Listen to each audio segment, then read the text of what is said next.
Speedway Illustrated. Welcome to Southside Speedway Illustrated, everyone. Glad you joined us tonight. It should be really exciting tonight. On hand, the Goodys Dash cars, Jerry. Larry Caudle with 33 wins is the career leader. He's being chased down by Lyndon Amick and David Hutto, two 17-year-olds. So the brash upstarts are going to try to hit on the old man. And, of course, an old regular running here at Southside in the Dash Series. Todd Hawks making an appearance in that series as well. Plus, we got some trivia for you and a chance to win 2 tickets to next week's event here at Southside Speedway. And also, Jerry, Stagger. Tire stagger is very important, the size of the outside tire versus the inside tire and what affects it to make the car handle good. And there's many effects there, and we'll have all that for you when we return with this issue. Let me know.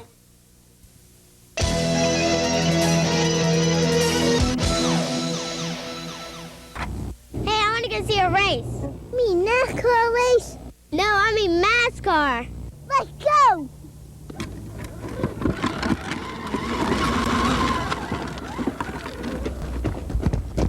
That's right, everyone's rushing to Southside Speedway to see the 1/3 scale stock cars and the champ cars of the NASCAR series do battle on the asphalt. Join us each and every week.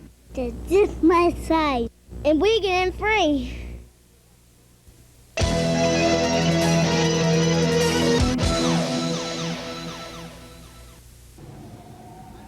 Welcome back to Southside Speedway Illustrated. Tonight our tech tip is tire stagger. Now we talked about bleeder valves before in one of our tech tips. We also talked about tire temperatures, using the barometer to check that. Well, something that's all affected by is tire stagger. One of the most important things here at Southside Speedway and getting your car set up to go through the turns. What is stagger? Well, it's the difference in circumference from the outside tires to the inside tires. In other words, the teams will try to find a larger outside tire to make their car turn through the turn much more smoothly.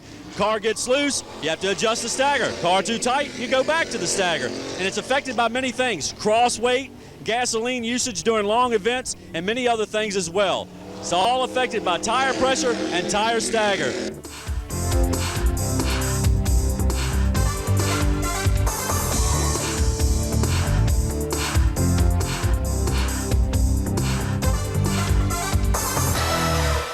Robbie Robinson, crew chief on the number 45 car, Franklin Butler. Now, once you go to the tire trailer every night, how do you determine how you pick out the tires to set up for the event? We usually pick the same tire every week. We go straight off of what Hoosier's numbers are and then work with them from there.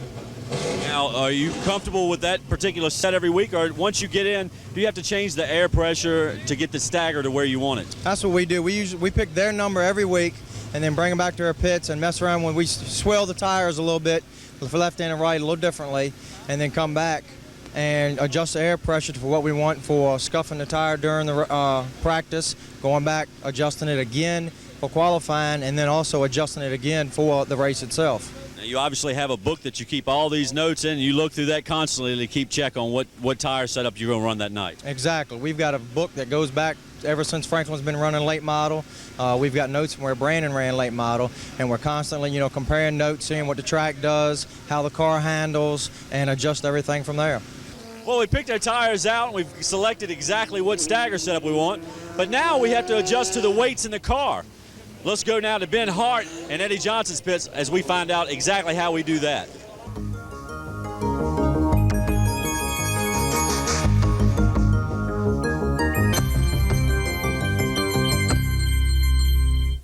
Ben Hart here in the late model pits for Eddie Johnson. Now, Ben, explain to the people exactly what cross weight is and how you set the stagger after you bring the cross weight to the track. Well, cross weight is when you add cross weight, you add bite to the car, which tightens the car up. When you take cross weight out, you take bite out of the car and you can loosen it up. It's the same thing with the stagger. If you add more air pressure to the left side tires, you can close the stagger up, which in returns is like adding bite to the car. If you want to loosen the car up, you take air pressure out of the left side tires and you loosen the car up. Now, most of the teams come with their cross weight already set up on the car. Yeah. So once you get to the track, it's really an all stagger deal. Yeah, once we're in the shop, we already have our cross weights, what we want to run the car at, and then we take and just work with the stagger, get the stagger about what we run every week, and then we listen to what Eddie says, and he decides what he wants to actually take bite out of the car, or add bite, or if he wants to do it in the tires. It all depends on how tight it is or how loose it is. Now, how much difference will it be to adjust to a long distance run, like from a 100-lap race to a 150-lap race? Do the bleeders, which we've talked about before in a tech tip, do they come in more effect then? Yes, on my long distance race, I run different air pressures than I do for these shorter races. Because on the longer races, you're going to lose fuel, which loosens the car up too. Also takes bite out of the car because you're losing the percentage of your cross weight. So the car will actually loosen itself up. So I have to make an adjustment with my air pressure to kind of make the car tighten up.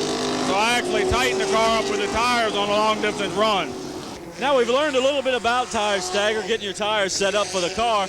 Exactly what does stagger do on the speedway? What does it do in the turns? Now you lose some straightaway speed when you get your stagger set up.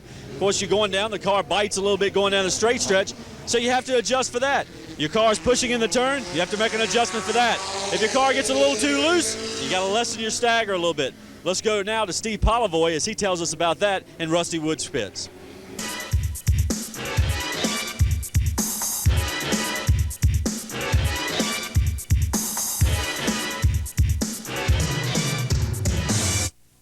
Well, if the car is loose, we try to get a little bit more stagger in the front.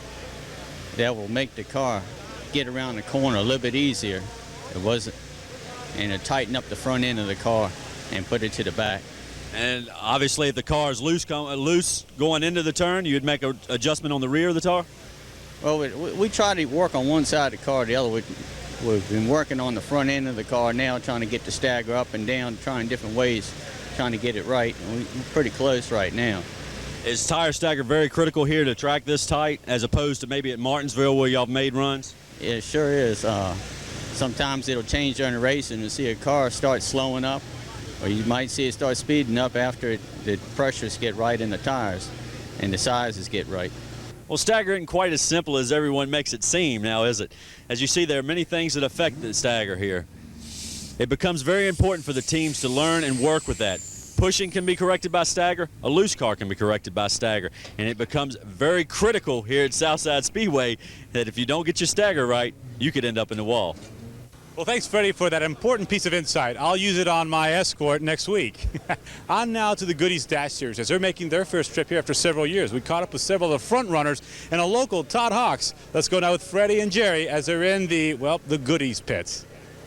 We're here with Larry Caudle, who is no stranger to Southside Speedway. He just saw his track record eclipse tonight.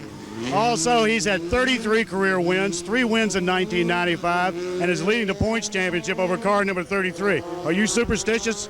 No, I didn't. A lot of that information you just said to me, I didn't even know. I'm not real familiar with Southside Speedway. It's been 5 years since I've been here, so I'm having to get readjusted to the racetrack. I'm a little disappointed in the way we qualified tonight. I expected to do a lot better than that, but hopefully in a race, Carl will stick to the racetrack and we'll try to win another race up here. We're going to see a lot of spins in our division. The guys, a lot of rookies, and a lot of guys that want to win but haven't won in a long time. And after 7 or 8 races this year, there's a lot of guys that should have won that's antsy and they're wanting to get up there and pull in the victory lane. So I'm just going to ride for a while and try to find me a good clean hole to ride in, and then last 25 laps, if I'm in a position to try to win the race, you'll see me up there. Lyndon Amick, 5 top 5 finishes this season, 2 runner-up spots, and holding second in the points. It's got to be a great season for a 17-year-old. It really is. You know, it's good to be out here my second year and be running so good, but, you know, I know I had a team to do it, so hopefully I can keep it up. Now, is this the kind of track you hope it'll turn it around and put you in victory lane? Are you looking forward to a shorter track? This is the second shortest track y'all will run on the circuit this year. Or do you think your first win may come in a super speedway? Well, I like the short tracks. I like all the tracks. You know, I seem to relate this more to go-karts because it's so short, but I really do like it. You know, I like all the tracks. If I start hating them, I guess I'll start running bad at them. Now, how about your racing experience? Does all of it come from go-karts straight into the Goodys Dash? Yeah, all around was go-karts and started in this. Well, good luck tonight. We hope to see you in victory lane later on. Appreciate it.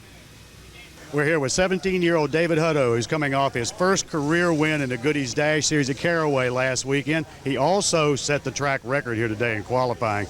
How do both of those things feel to you coming into this race? Well, we was searching for our first win until last week. You know, it really felt good to us.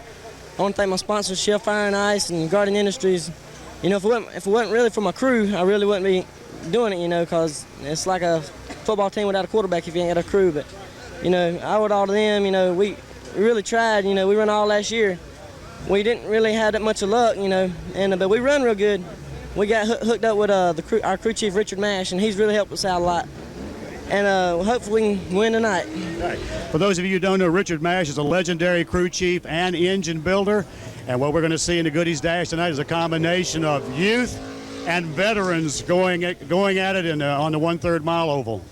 And how much will your experience in the mini stocks help you running tonight?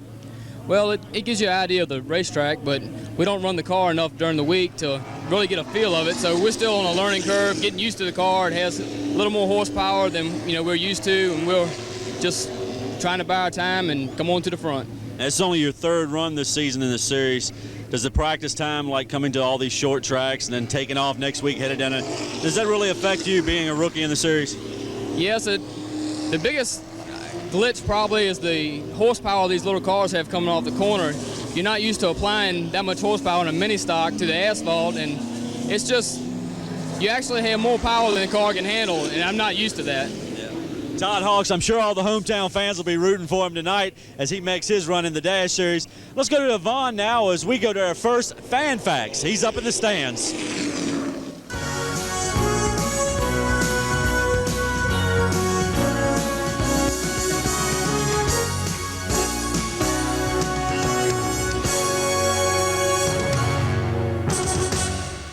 Thanks, Freddie. Tonight we're going to have our first installation of Fan Facts. We're going to ask the drivers questions the fans want to know. We're up here in the main grandstands just picking someone in particular here, like Warren Sweat. Now, Warren, you're not a regular at Southside. Where are you from? I'm originally from Newport News, moved up here to Richmond about 2 years ago. And I understand you're not a frequent traveler of Southside Speedway, but another track. Yeah, I used to go to Langley every Saturday night, but I work night shift, so I don't get out here very often, but I come whenever I can. Now, tonight you have the distinction of being our first guest on Fan Facts. Is there any particular team or a particular driver, say in the late model pits, that you have a particular question about that you'd like to have the answer to? Yeah, I would. Eddie Johnson's run down at Langley right much, and when he comes down there, it's a little longer track. Coming up here at Southside and running a shorter track, what's the difference in the spring setups that he has to run between the two tracks? Well, thanks for the question, Warren. We don't really do a whole lot as far as spring setup on the car from Langley to Southside. We stay with the same springs. We'll change the gear in the car, and we'll work with the tire staggers. Langley's a lot bigger around and a lot flatter than this place. So we'll work with the tire stagger and then work with the crossbite in the car. And as far as springs, we leave them the same from Southside and Langley. Thanks for calling in.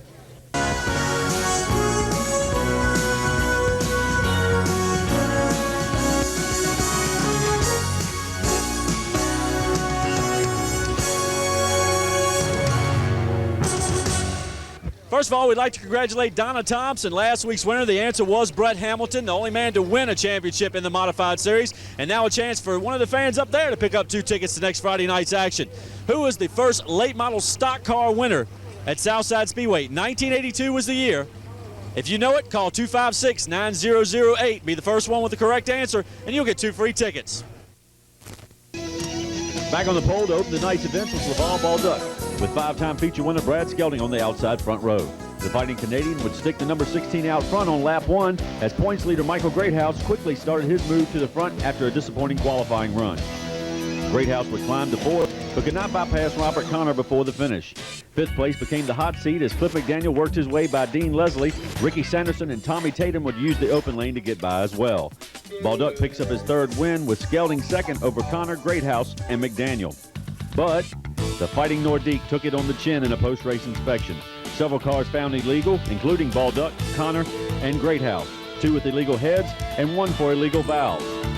Skelding moves up for the win with McDaniel 2nd. Ricky Sanderson moves up to 3rd with Tommy Tatum and Dean Leslie becoming the official top 5. Now your AED point standings for the Charger class.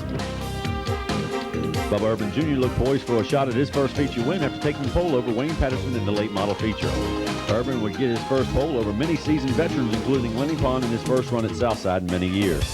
Patterson would out Urban from the top spot on lap 2 just as Jerry Dubberly climbed the walls in turn 1 and 2.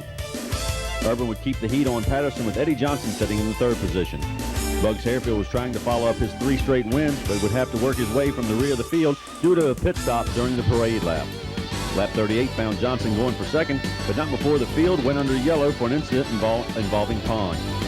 Shane Lockhart didn't seem to have his new car dialed in for this event and found himself running 7th at the midway point. Patterson would hold a 5-car length advantage over Urban and passed by Franklin Butler for 3rd. 10 laps later, Butler would take the 2nd spot as caution flew over the Turn 3 incident involving David Goad, Jim Thacker, Wayne Grubb, and Bubba Farmer.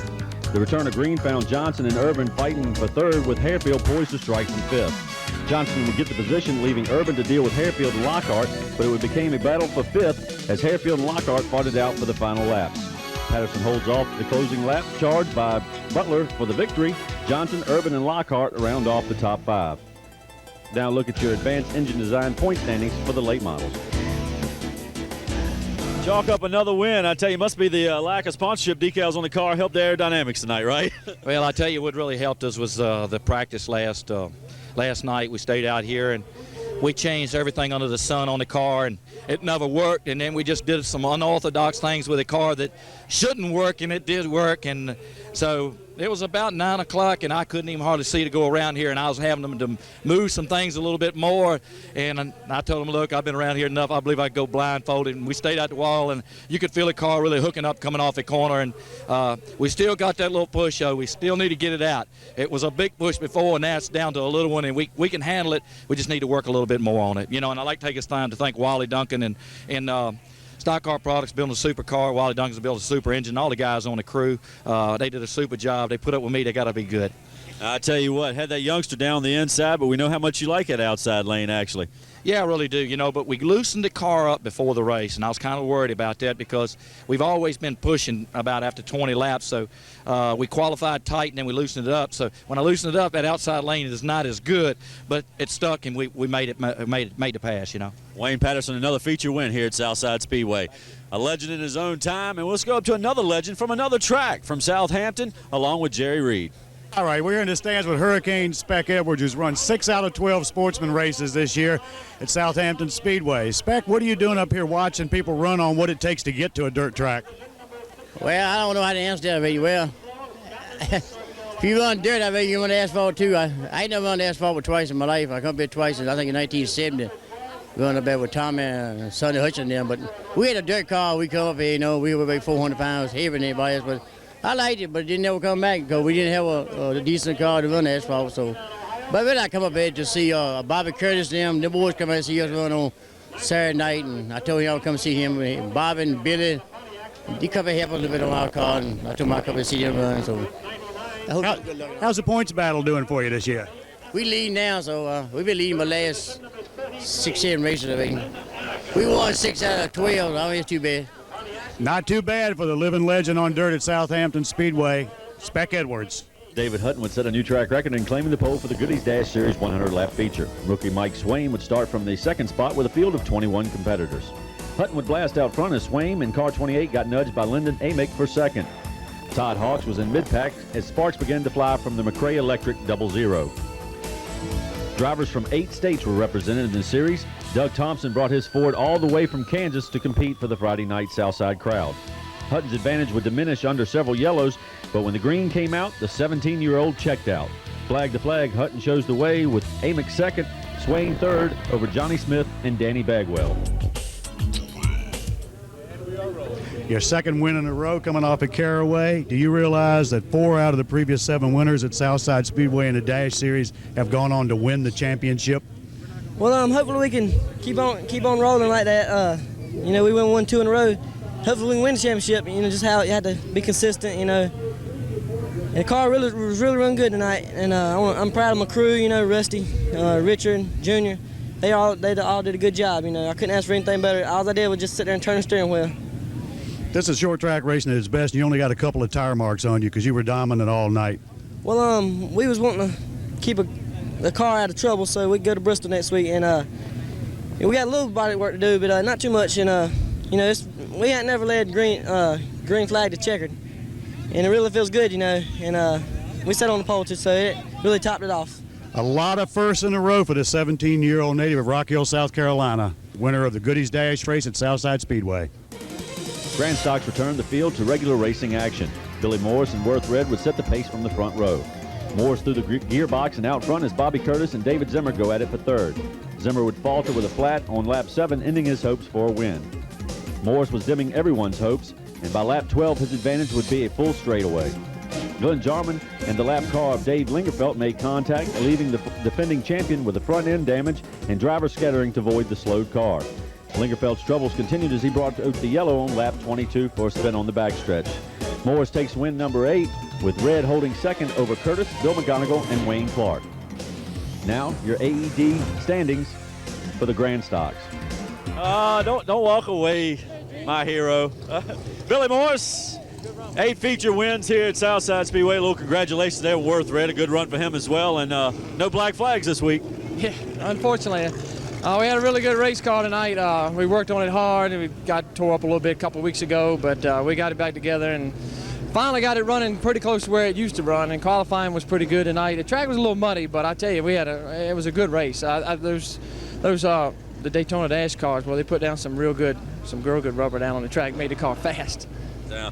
Now the points battle still pretty tight considering you have 8 wins. I'm not worried about the points. You can call Bobby Curtis a champion as far as I'm concerned. I'm just here to have fun. I want to race. Mini Stocks found Rodney Davenport following up last week's win with a second straight pole. Second place starter Chris Phelps would get the jump going into turn 1, but the field would quickly go under caution as Dave Vaught, Brian Lloyd, Jason McPeak, and Randy Dean suffered damage from a turn 2 crash. Davenport controlled the top spot with the green back out as Pam Mays moved past Phelps for second, and Tyler McRae works his way from last place start to 4th on the field. Davenport gets his second straight win as Mays takes the runner-up spot over McRae, Phelps, and Randy Dean. Now your AED point standings for the Mini Stocks. Thanks for joining us once again. I'd like to thank Jerry and Yvonne also for joining me tonight and bringing you tonight's highlights and interviews. Next week, more highlights and interviews as we bring you the Q94 Comcast Renegades 100 Lapper for the late models, and also on hand the Legends cars. Be sure you're here with us next week on Southside Speedway Illustrated. And happy Father's Day, everyone.